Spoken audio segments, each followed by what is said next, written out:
No vídeo de hoje eu irei falar sobre o desfalque do Luciano e o seu provável substituto. Também falarei sobre a dificuldade histórica que o São Paulo tem na arena do Atlético Paranaense. A torcida do São Paulo simplesmente não aguenta mais Pablo e Vitor Bueno. Irei abordar também sobre a queda impressionante que o São Paulo teve no seu rendimento dentro de campo e também sobre uma provável saída do atacante Brenner do São Paulo.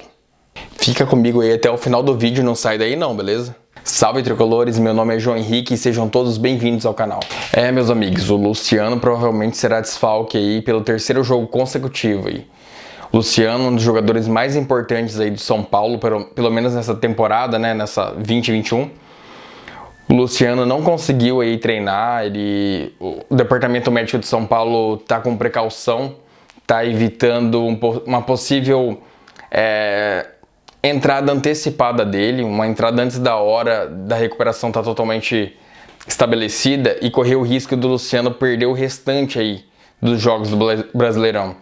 Então o departamento médico de São Paulo tá tomando muito cuidado, tá preferindo recuperar ele completamente, talvez até deixando ele de fora desse jogo contra o Atlético Paranaense, para ele poder ter sequência, a sequência que provavelmente São Paulo terá aí seus confrontos diretos, né, contra os adversários que estão no G4, então provavelmente o Luciano não irá para o jogo mesmo. O substituto que, pelo que eu andei apurando aí, irá entrar como titular será o Tietê, naquele mesmo esquema que foi contra o Atlético Mineiro. Naquela partida ele saiu como o melhor jogador em campo, o São Paulo fez 3-0. Será o mesmo árbitro, engraçado isso, vai ser o mesmo árbitro do jogo contra o Atlético Mineiro, o Wilton Pereira Sampaio. Eu considero ele um bom árbitro, não é só porque o São Paulo ganhou não, mas eu acho ele um árbitro que não cai muito em pressão, um árbitro correto, que tem critério pelo menos naquela partida contra o Flamengo, nos 3-0 lá, que ele entrou super pressionado no Morumbi, e ele apitou muito bem, marcou corretamente aquele pênalti lá que o Vitinho isolou, e também apitou os 3-0 do São Paulo contra o Atlético Mineiro. Então, em questão de arbitragem, eu acho que tá tranquilo para esse jogo. Bom, o São Paulo ele tem uma dificuldade histórica aí, né? Todo mundo sabe, jogando nas arenas, né? Arena do Corinthians, Arena do Palmeiras e na Arena da Baixada. Na Arena da Baixada, o São Paulo conseguiu quebrar o tabu em 2018, sob o comando do Diego Aguirre. O São Paulo que não vencia lá, eu não tenho as contas certas, mas fazia acho que 30 e tantos anos, se eu não me engano, era uma quantidade absurda de tempo. E o São Paulo conseguiu naquela ocasião fazer 1-0, gol do Nenê, e quebrou o tabu. E desde então, em 2019, o São Paulo também conseguiu uma vitória lá, gol do Vitor Bueno. E agora vamos ver, né? O São Paulo, no geral, apesar de ter esses 2 anos consecutivos aí que conseguiu fazer a vitória lá, o São Paulo não tem um histórico muito bom lá. Então vamos ver como que a equipe vai se portar, né? Jogando na arena lá, pressionada, o São Paulo está muito pressionado. Pressionado pela torcida, pressionado pela imprensa, o Diniz está muito pressionado. E vamos ver. Mas é nesse tipo de pressão que a gente vê quem merece ser campeão e quem não é verdade? Eu espero que os jogadores deem resposta lá e não sintam a arena de ninguém, que jogue como se estivesse em casa. Aliás, nem torcida tem, né, pessoal? Agora eu vou falar do Pablo e do Vitor Bueno. Simplesmente, na minha opinião, eles não têm condições de jogar no São Paulo. O Pablo, por deficiência técnica, ele simplesmente não consegue matar uma bola, ele tem os fundamentos todos ruins, ele quase não finaliza. Eu li uma matéria da Gazeta Esportiva que me impressionou. Eu fiquei espantado que o Pablo, nas 12 últimas partidas no qual ele entrou, ele tem um total de, acredita ou não, uma finalização. Me fala, esse é um jogador para jogar no São Paulo? Esse é um jogador para usar a 9 que já foi do Luiz Fabiano, que já foi do Careca? Vocês estão de brincadeira. Esse cara não tem condições de jogar no São Paulo. E ele já teve todas as chances do mundo. Se tem um jogador que não pode reclamar de chances, é o Pablo. O Vitor Bueno, apesar de não ser titular, de ter perdido faz muito tempo já a titularidade, mas ele é praticamente o 12º jogador do São Paulo. Sempre a mesma coisa, sempre deu um intervalo, o time tá meio mal, você pode ter certeza, o adversário também tem certeza que o Diniz são duas substituições certas. Tietê e Vitor Bueno. Então chega também, não dá mais. Não dá mais. A torcida do São Paulo não suporta mais o Paulo. E também o Vitor Bueno. O Vitor Bueno não é questão nem técnica. Ele tem técnica, ele chuta bem, ele finaliza bem, ele não tem vontade de jogar. Ele é um jogador frio, ele é um Pato 2.0. Só que o Pato ainda era mais habilidoso que ele, né? É um jogador que entra assim na partida e não sente. Ele entra com o São Paulo ganhando de 3-0, é uma coisa. Ele entra, o São Paulo perdendo de 4-1, é a mesma coisa. Para ele, tanto faz. A gente precisa de mais jogadores como o Luciano, com sangue quente, sabe? Jogadores que resolvem nem que seja na marra. Chega de Pablo e Vitor Bueno, não dá mais. E eu gostaria de destacar aqui agora a impressionante queda que o time do São Paulo teve, né? O São Paulo que, depois que virou o ano, não sei o que aconteceu, me parece que são vários fatores que explicam isso. Um deles é que a transição entre governos, para mim, ela não foi benéfica. Claro, né? A gente soltou fogos, ninguém aguentava mais o Leco, o pior presidente da história do São Paulo.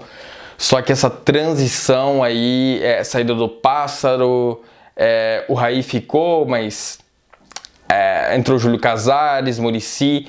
Parece que os jogadores e o time não assimilou muito bem. Parece que a primeiro instante, assim, me parece que isso deu uma baqueada no time. Não deveria, mas acabou dando.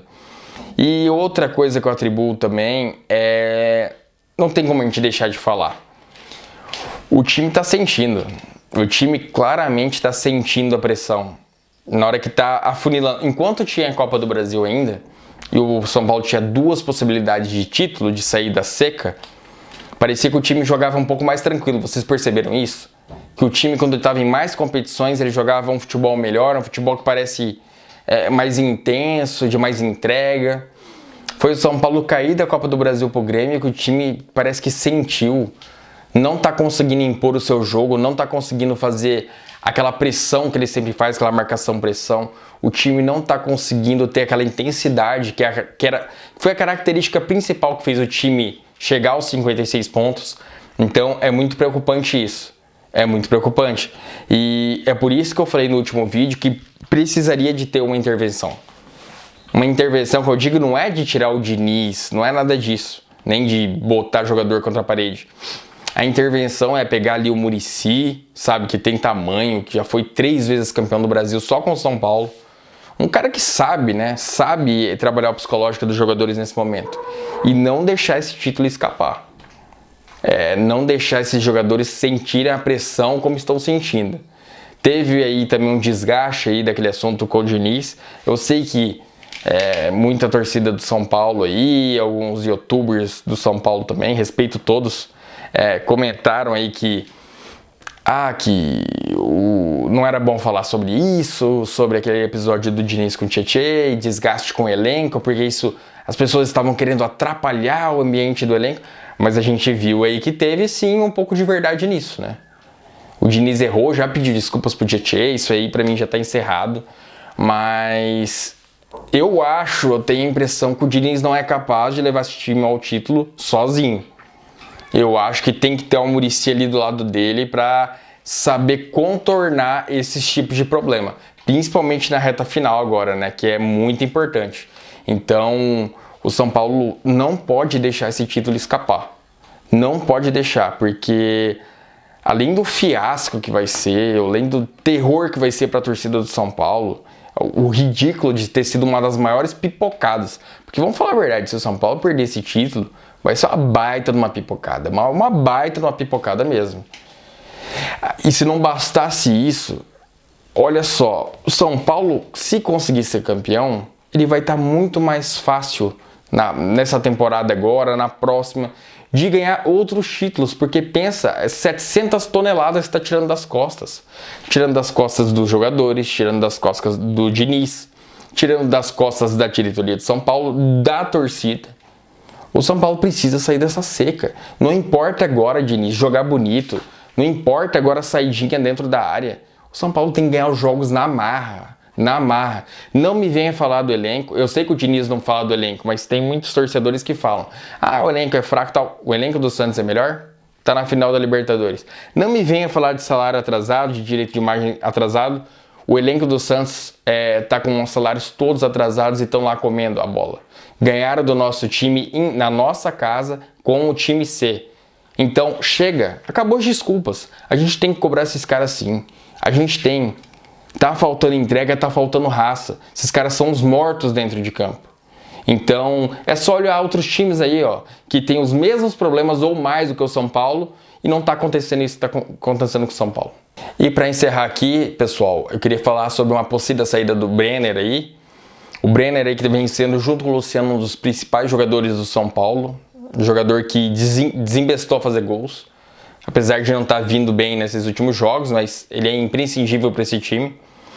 Bom, o que aconteceu é que o Brenner trocou de empresário. Trocou. O empresário novo dele agora é o Giuliano Bertolucci, um cara que é praticamente o empresário mais forte brasileiro aí, que tem influência no exterior. Ele consegue colocar os jogadores dele sempre em times bons da Europa. E, ao que tudo me indica, o Brenner não vai sair agora, não se preocupem. O São Paulo está respaldado, né, com a multa. Mas o que isso indica é que provavelmente ele não fique para a próxima temporada. Provavelmente ele já está com a cabeça muito lá na Europa. Ele já deve estar conversando aí com o Antony, com o David Neres. Ele já tá bem com a cabeça na Europa. Isso é nítido, nítido. Então, a minha opinião, o São Paulo vai ter que vender jogadores, todo mundo sabe disso. Mas eu acho que o São Paulo não pode fazer corpo mole. Tem que fazer jogo duro, sim. Não pode vender por, que nem estão especulando aí, 10 milhões de euros, 12 milhões de euros. Não dá. São Paulo tem que vender ele no mínimo por uns 25 milhões de euros. Uns 160, 170 milhões de reais, pelo menos. E ainda ficar com uma parte do jogador. Ele é novo, ele é um dos maiores goleadores do Brasil aí. E se o São Paulo ganhar o título, vai valorizar ele mais ainda. Então, galera, por hoje é só. Fiquem todos vocês aí com Deus. Eu volto com vocês após o jogo no domingo. E se Deus quiser, com uma vitória, né, pessoal? Porque o São Paulo, como eu disse no último vídeo, eu acredito que essa vai ser a principal partida para definir se o São Paulo vai ou não ser o campeão. Eu acredito que ainda se tiver um empate, não vai estar nada perdido. Mas creio eu que se o São Paulo perder e o Inter ganhar e encostar, o psicológico do São Paulo, que já está em frangalhos, não vai resistir.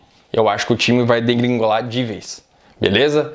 Fiquem todos vocês com Deus. Um abraço, até mais.